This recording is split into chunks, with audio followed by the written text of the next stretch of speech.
ouvindo bem?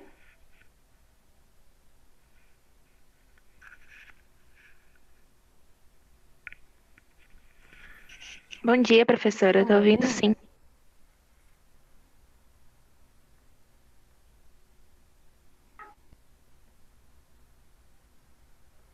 Bom dia, vocês estão me ouvindo? Agora? Bom dia, tô ouvindo sim. Oi? Tô ouvindo sim. Vocês estão me ouvindo?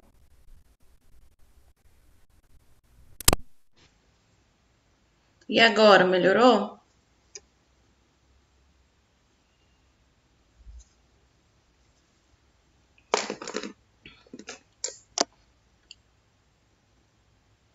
Vocês estão me ouvindo, gente? Falem comigo para mim saber se vocês estão ouvindo bem. Tô ouvindo você. Agora melhorou, né? Isso. Sejam bem-vindos à nossa aula de matemática. Tem alguém que está na nossa aula hoje que eu não conheci ontem? Tem alguém que não estava na aula de ontem?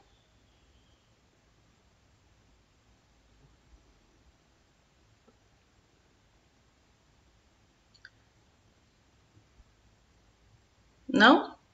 Todos assistiram a aula ontem? Dos que estão presentes hoje? Eu assisti. Ótimo. Esse até eu conhecer. Eu também assisti, professora.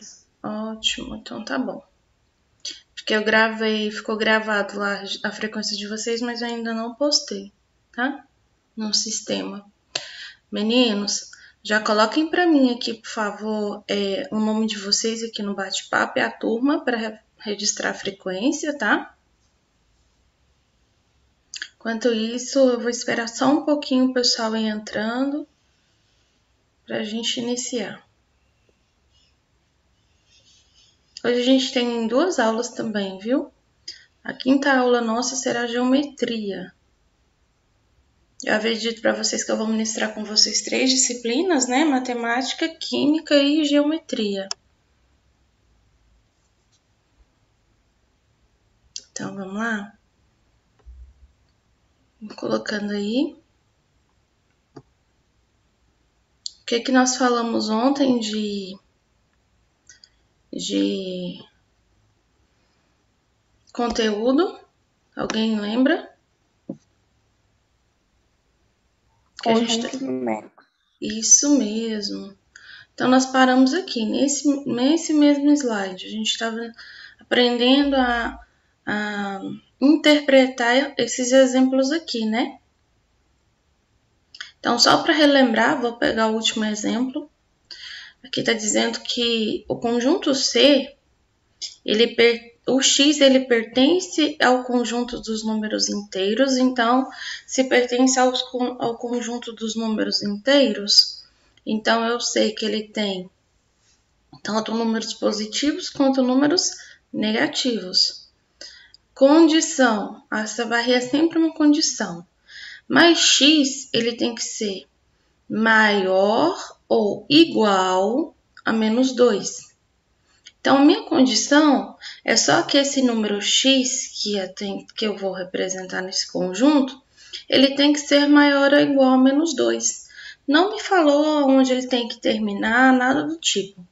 Então, ó, fecha a chavinha aqui. Então, o conjunto C, sempre representado por letra maiúscula, é igual. Abre a chavinha, sempre conjunto C é representado em chaves.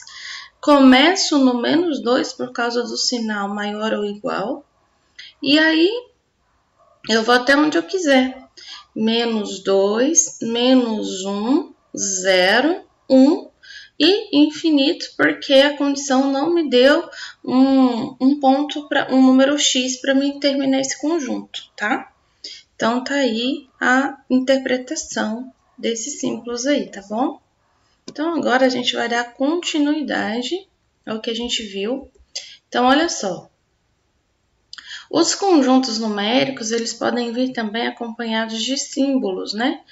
Que vão ter a função de excluir dele determinados números. Então, ó, presta atenção nisso, é importante. O símbolo asterístico exclui o zero. O símbolo mais exclui os negativos. E o símbolo menos exclui os positivos, tá? Então, não se esqueçam disso. Às vezes, se tiver um desses símbolos aí, vocês têm que saber o que significa. Tá bom? O cabelo aqui me incomodando.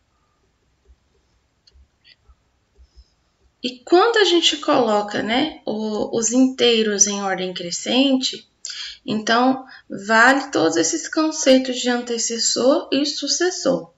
O antecessor de 8 é o 7, o sucessor dele é o 9.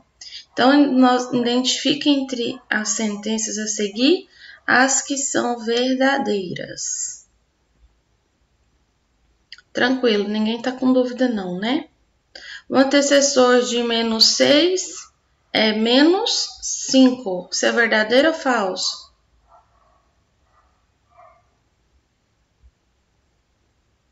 Alguém aí? Oi?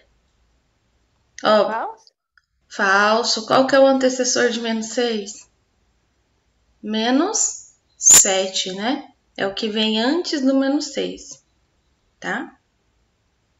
Se P é inteiro, o seu sucessor é P mais 1 e o seu antecessor é P menos 1. O que vocês acham? Lembrando que números inteiros têm tanto os positivos quanto os negativos.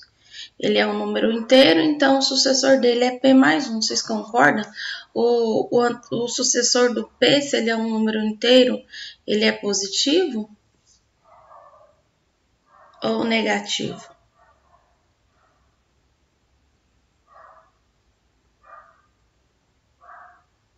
Negativo? Negativo. Só tem uma condição, né?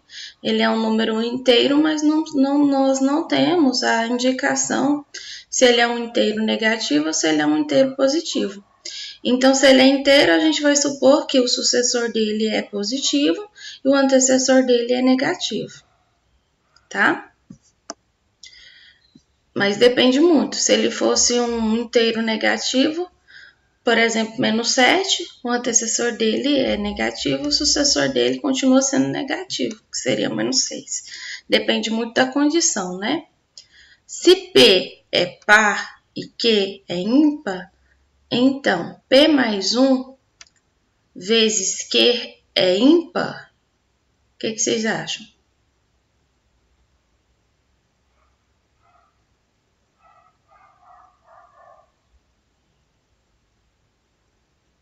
O que vocês acham? Pensa na condição. Se P é par, Q ímpar. Então, se você pega o número par, soma com mais 1, o que ele vai se tornar? Ele continua sendo par ou ele se torna ímpar?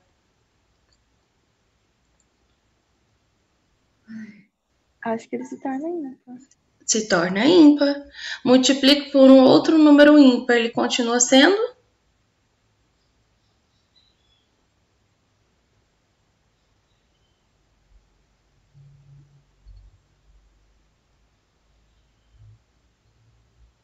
Por exemplo, suponhamos que P vale 8. Soma ele com 1, vai dar quanto?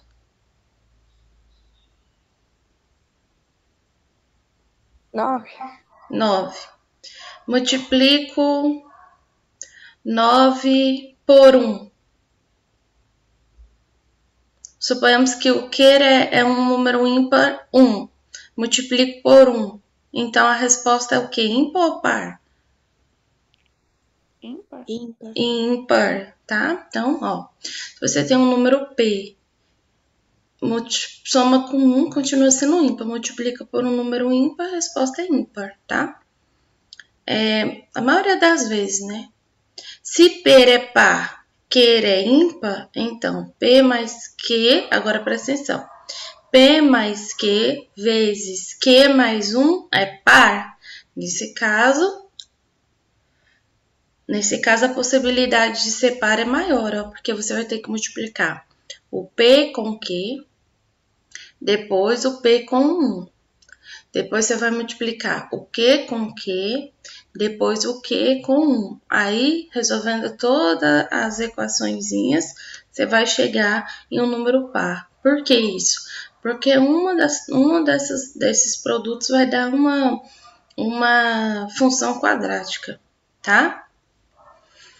No conjunto dos naturais, 0 não tem antecessor. Isso é verdadeiro ou falso?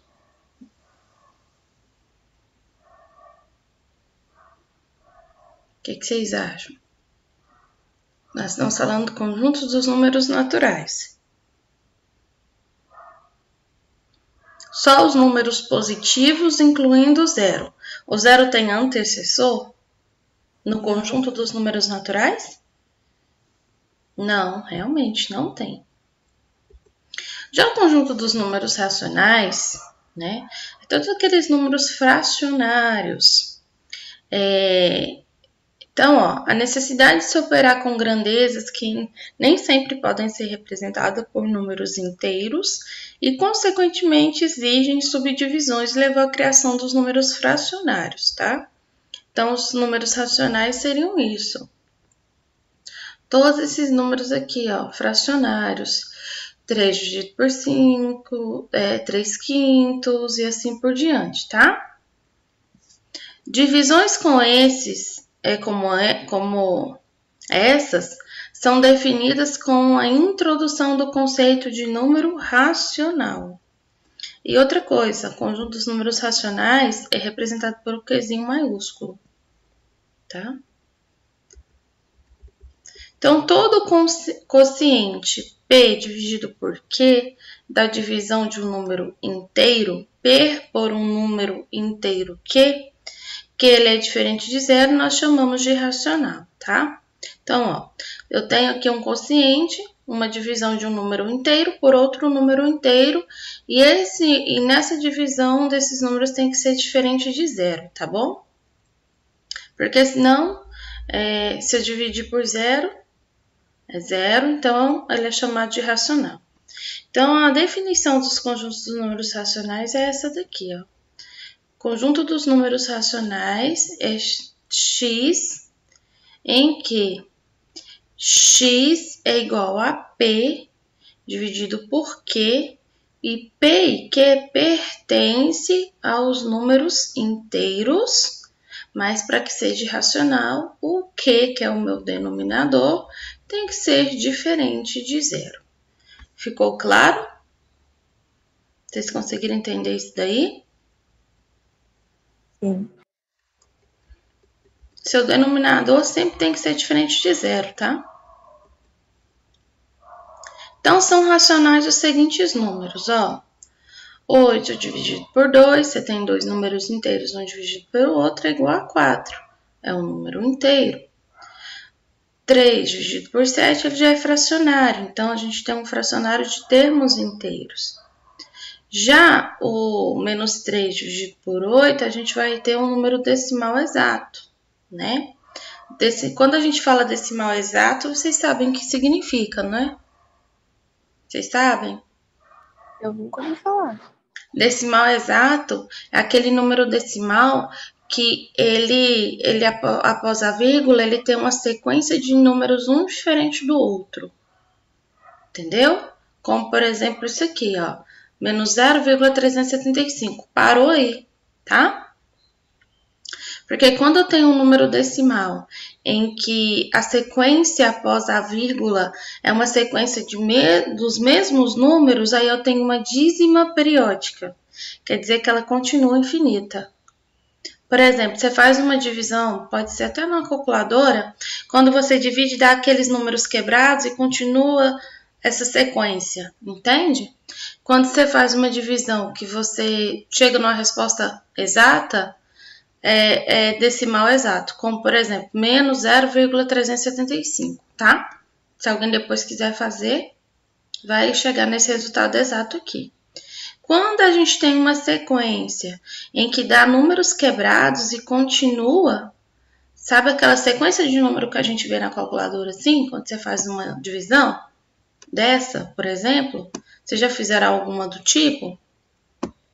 A gente chama-se dízima periódica, tá? E agora a gente vai falar um pouquinho desses tipos de números. Então, ó, conjunto dos números racionais.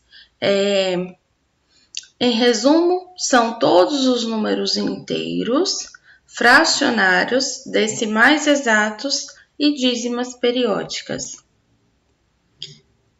Então, ó, um número transformando o decimal exato em fração, tá? Transformar decimal exato em fração é super fácil. Agora, transformar, para mim achar a fração de uma dízima periódica, eu tenho que seguir um passo a passo. Nós vamos ver logo a seguir. O número decimal exato é sempre igual a uma fração, tá? Então, o denominador é uma potência de base 10. Neguinho. O que acontece, Stephanie?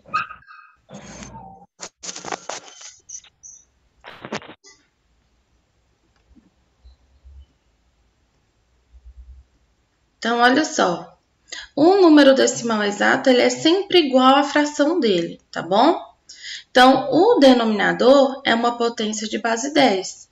E o expoente é um número natural. Então, meninos, prestem atenção. Um decimal exato, ele vai ser igual à fração que originou ele. Então, olha só. 0,35, transforma isso aqui em uma fração. O que eu vou ter?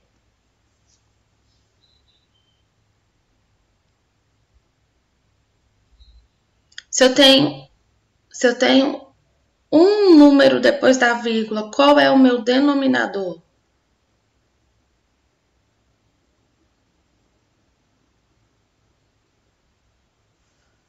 Só tenho uma casa após a vírgula, 0, ó, dando aqui uma casinha, então vou ter 35.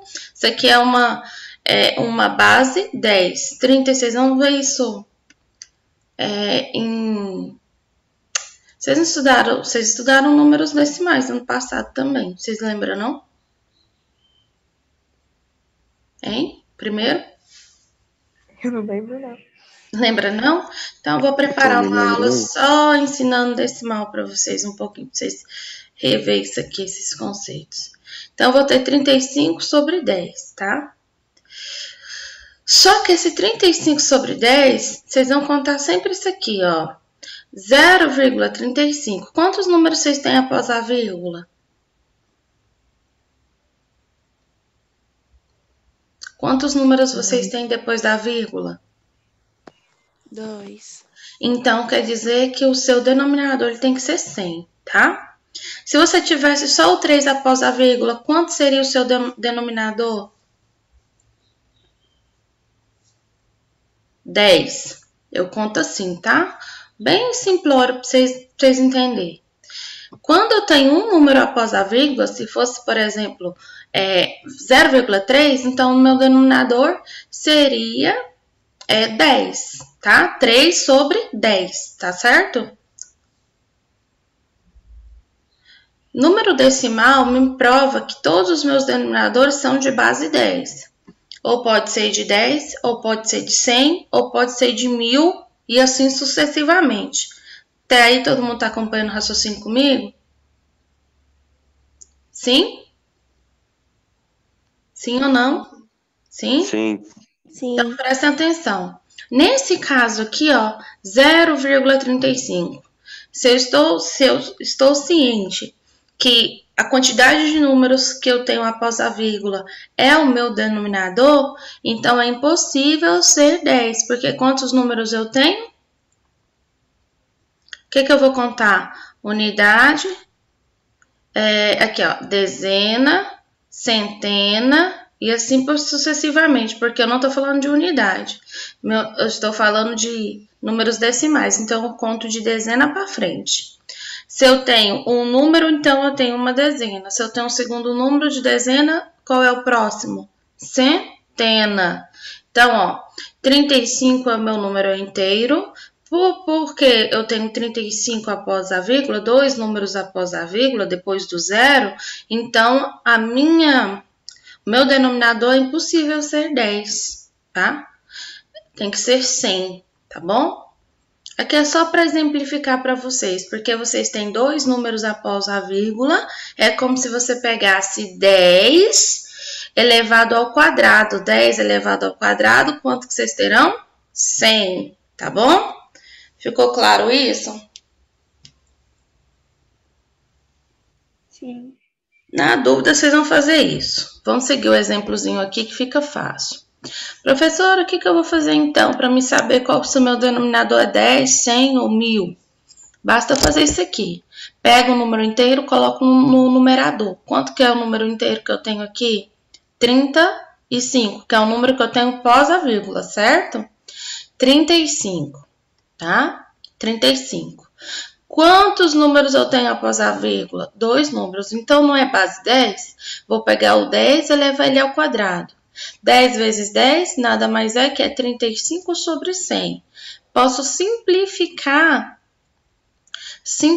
essa fração. Simplificando ela, é o número que eu vou dividir 35 e dividir 100, tá? Então, dividindo 35, o numerador e o denominador pelo mesmo número, eu vou ter 7 sobre 20, tá? E agora aqui, ó, presta atenção. Vocês têm menos 1,8. Agora, você tem um número após a vírgula. Você vai pegar aqui, ó, escrever o número inteiro, menos 18. Professora, por que menos 18? Porque você tem menos 1,8, tá? Menos 18, você sabe que o seu denominador é 10, mas agora tem uma condição. Quantos números você tem após a vírgula? Um número só, não é? Então, 10 elevado a 1. 10 multiplicado por ele mesmo é menos 18 sobre 10. Posso simplificar isso daqui, né? E aí, qual o número que eu posso simplificar essa fração? Ó, pelo mesmo número. Simplificar é dividir o numerador e o denominador pelo mesmo número.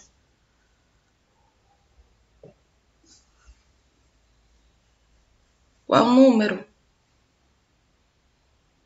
2. Por 2. Aí eu vou ter menos 9 sobre 5, tá? Vocês estão compreendendo? Sim. Se não tiver, não tem vergonha de me falar, não, por favor. Que eu repito, não tem problema de repetir, de explicar para vocês. Eu vou iniciar o conceito de dízima periódica, mas nós não vamos ver exercício resolvido, que a nossa aula tá para acabar, tá? Então, ó, transformando decimais periódicos em frações. Dízima periódica é o grupo de algarismo que se repete. Então, ele é chamado de período da dízima. Então, por exemplo, ó, vocês estão vendo aqui, ó, dízima de 23,47, 27, 27, 27, e aí você vai ter 27 repetindo dependendo do tamanho do período, várias vezes. Então, o período é 72. Por que eu sei que o período é 72? Prestem atenção. Quando eu tenho uma dízima periódica, eu vou saber qual é o valor do período, eu vou pegar os primeiros números que se repetem igualmente. Nesse caso aqui, ó, após a vírgula, você tem o 4, o número inteiro, e qual é os números que estão se repetindo? Infinitamente. Vocês estão enxergando? Vocês entenderam o que eu falei? Sim, 72. 72, ó, prestem atenção, 23,4. Depois do 4, qual é o número que se repete várias e várias vezes? 72. Então, como é o 72 que se repete várias e várias vezes, eu chamo esse número que se repete de período dessa dízima periódica. Entenderam, então, a diferença de um número decimal inteiro, né? E uma dízima? Então, a fração que dá origem a essa dízima é o que a gente chama de fração geratriz. O que seria isso? A fração que originou a dízima periódica. Aí, meninos, por hoje nós vamos ficar por aqui. E o exemplo eu vou deixar para a nossa próxima aula de matemática, tá? Perguntas, dúvidas? Vocês querem que volte em algum conceito? Na próxima aula eu retorno, viu? Vocês querem que retorne algum? Pra mim não precisa, não. Não? Então tá bom. E os demais? Então tá. Então tá bom, então. Então tá tranquilo para todo mundo, né? Então, na nossa próxima aula, não sei se vai ser amanhã ou depois de amanhã, não olhei o horário ainda, a gente continua com como resolver uma dízima periódica, tá? Então, meninos, abraços, fica com Deus e até a nossa próxima aula. Tchau, tchau. Tchau. Tchau. Todo mundo pôs um nominho para mim, né? Sim. Então tá bom. Tchau, tchau.